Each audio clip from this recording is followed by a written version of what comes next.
आज आम एक मार्किया डिस्कसन करवा है। चलो देखिए एक मार्किया कौन सब अच्छी आ एक मार्किया भी नोट कर जहाँफल कि तुम एग्जाम भल रिजल्ट कर देख जहाँ मनीष भितर ज्ञानर प्रदीप प्रज्वलित करे ताहा कौन अटे ना शिक्षा अटे है। जहाँ मनीष भितर ज्ञानर प्रदीप प्रज्वलित करे ता कौन अटे ना शिक्षा अटे। मन रखा आम पढ़ाई भल भाव देख। तापर 2 नंबर वैदिक जुगर इंद्र वरुण रुद्रों कौन स्तव मान डैश रचित है। आंसर कौन हम वेद। आंसर कौन हम ना वेद रचित है। तापर 3 नंबर वेदर अन्य नाम कौन एमती पढ़ी कौन स्मृति आम पढ़ाई तुम जब क्लास करना ताले प्लेलिस्ट अच्छी क्लास तुम कर वेदर अन्य नाम कौन ना स्मृति। 4 नंबर जाग यज्ञ प्रयोग करा जाउथिबा मंत्र डैश डैश ग्रंथ रचित होइथिला कौन देला ना जाग यज्ञ प्रयोग करा जाउथिबा मंत्र डैश ग्रंथ रचित होउथिला। आंसर कौन हो ब्राह्मण है। ब्राह्मण को मंत्र ग्रंथ रचित होइथिला। सिंधु सभ्यतार अवसान परे भारत भूई रे डैश सभ्यता मुंड टेकी थिला आर्य सभ्यता मुंड टेकी थिला। तापरे 6 नंबर आर्य सभ्यतार निर्माणकारी माने डैश थिले किए थिले ना आर्य जाति थिले। 7 नंबर डैश थिला आर्य मानकर पवित्र धर्मग्रंथ कौन थिला ना वेद थिला आमे पढ़ाई छिटा हैला। वेद थिला आर्य मानकर पवित्र धर्मग्रंथ। 8 नंबर वेद शब्द संस्कृति भाषार डैश धातु आसी। आंसर हम कौन ना विद धातु आसी। 9 नंबर वेद शब्दर अर्थ कौन वेद शब्दर अर्थ कौन ना जानिबा। वेद को डैश बोली कहा जाए कौन बोली कहा जाए पढ़ाई संहिता बोली कहा जाए। 11 नंबर संहिता शब्दर अर्थ होची डैश करवा कौन संग्रह करवा ये भी पढ़ाई। 12 नंबर वेद डैश भाग विभक्त केते भाग 4 भाग विभक्त। तापरे 13 नंबर ऋग्वेद को डैश बोली कहा जाए कौन बोली कहा जाए अष्टक बोली कहा जाए।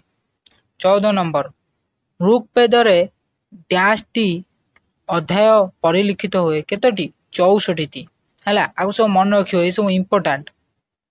15 नंबर द्वितीय विभाग ऋग्वेद को डैश टी मंडल रे विभक्त करा जायछि केतोटी मंडल रे विभक्त करा जायछि 10 टी। 16 नंबर मंडल रे संग्रहित मंत्र समूह को डैश बोली कहा जाए कौन बोली कहा जाए ना सूक्त बोली कहा जाए हैला। ऋग्वेदर खल शक्ति गुड़क संख्या केते ना एटा मन रखियो 1028 हैला। 8 नंबर ऋग्वेदर मंत्र संख्या डैश अटे आकु मन रखियो केते 10,580 हैला। तापरे 19 नंबर वैदिक भाषार गद्य को डैश बोली कहती कौन वैदिक भाषार गद्य कौन जचु बोली कहती। तापरे 20 नंबर उद्गातुंक कार्य डैश अटे कार्य कौन अटे ना वेद गान करिबा। उद्गातुंक कार्य कौन अटे ना वेद गान करिया तांकर एटा कार्य।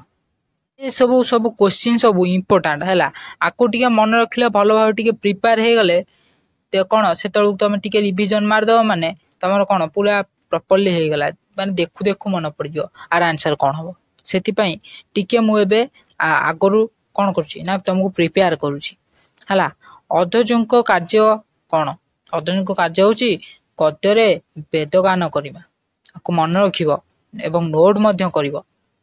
वैदिक भाषार यज्ञ को डैश बोली कहा जाए वैदिक भाषार यज्ञ कौन अधर बोली कहा जाए एटा भी पढ़ाई। 23 नंबर यजुर्वेद को डैश भाग विभक्त केते भाग विभक्त करा जाए ना 2 भाग। 24 नंबर शुक्ल यजुर्वेदर मंत्र गुड़िक डैश आकार लिखित पद्य आकार लिखित। 25 नंबर କୃଷ୍ଣ ଯଜୁର୍ବେଦରେ ମନ୍ତ୍ର ଗୁଡ଼ିକ ଡ୍ୟାସ୍ ଆକାରରେ ଲିଖିତ। କୋଉ ଆକାରରେ? ନା ଗଦ୍ୟ ଆକାରରେ ଲିଖିତ। ଶୁକ୍ଳ ଯଜୁର୍ବେଦରେ ଡ୍ୟାସ୍ଟି ଅଧ୍ୟାୟ ରହିଛି। କେତୋଟି ଅଧ୍ୟାୟ? 40ଟି ଅଧ୍ୟାୟ ରହିଛି। 27 ନମ୍ବର, ଶୁକ୍ଳ ଯଜୁର୍ବେଦରେ ଡ୍ୟାସ୍ଟି ଶାଖା ରହିଛି। କେତୋଟି? 2ଟି ଶାଖା। ଆକୁ ସବୁ ମନେ ରଖିବ, ଏସବୁ ଏକ୍ଜାମରେ ଆସିବ। ଶୁକ୍ଳ ଯଜୁର୍ବେଦର ଶାଖା 2ଟିର ନାମ ହେଲା କଣ କଣ? ମାଧ୍ୟନ୍ଦିନ ଆଉ ହଉଛି କଣ ହେଲା। 29 ନମ୍ବର, ମାଧ୍ୟନ୍ଦିନ ଶାଖା ଡ୍ୟାସ୍ ଠାରେ ଉପଲବ୍ଧ ହୁଏ। ଉତ୍ତର ଭାରତ ଠାରେ ଉପଲବ୍ଧ ହୁଏ, ମନେ ରଖ। 30 ନମ୍ବର, କୋଣ ଶାଖାର ସନ୍ଧାନ ଏବେ ଡ୍ୟାସ୍ ଠାରେ ମିଳିଛି। କେଉଁଠାରେ ମିଳିଛି? ନା ମହାରାଷ୍ଟ୍ରରେ ମିଳିଛି। 30 ନମ୍ବର, କୃଷ୍ଣ ଯଜୁର୍ବେଦର ଡ୍ୟାସ୍ ଗୋଟି ଶାଖା ରହିଛି। କେତୋଟି? 4 ଗୋଟି ଶାଖା ରହିଛି।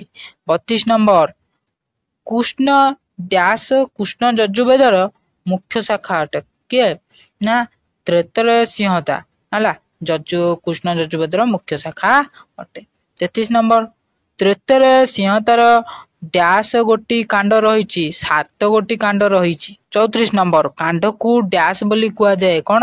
ପ୍ରପାଠକ ବୋଲି କୁହାଯାଏ। 35 ନମ୍ବର, ଯଜ୍ଞରେ ସାମବେଦର ପୁରୋହିତଙ୍କୁ ଡ୍ୟାସ୍ ବୋଲି କୁହାଯାଏ। ଆନ୍ସର ହେବ ଉଦ୍ଗାତା ବୋଲି କୁହାଯାଏ। 36 ନମ୍ବର, ବୈଦିକ ଭାଷାର ଗାୟନକୁ ଡ୍ୟାସ୍ ବୋଲି କୁହାଯାଏ। କଣ? ସମାନ ବୋଲି କୁହାଯାଏ ହେଲା। 37 ନମ୍ବର, ସମବେଦର ମନ୍ତ୍ର ସଂଖ୍ୟା ଡ୍ୟାସ୍ ଅଟେ। କଣ? 1539 ଅଟେ ହେଲା। 38 ନମ୍ବର, ଅଥର୍ବ ବେଦର କଣ? ଯାଗଯଜ୍ଞ ଅପେକ୍ଷା ଡ୍ୟାସ୍ ବିଷୟରେ ଅଧିକ ଗୁରୁତ୍ୱ ଦିଆଯାଇଛି। କାହା ବିଷୟରେ? ନା ବଶୀକରଣ ଉପରେ ଅଧିକ ଗୁରୁତ୍ୱ ଦିଆଯାଇଛି। ତାକୁ ମନେ ରଖିବ। 40 ନମ୍ବର, ଅଥର୍ବ ବେଦକୁ ଡ୍ୟାସ୍ ସଂକଳିତ କରିଥିଲେ। କିଏ? ଅଥର୍ବ ଋଷି ସଂକଳିତ କରିଥିଲେ। ତାକୁ ବି ମନେ ରଖିବ।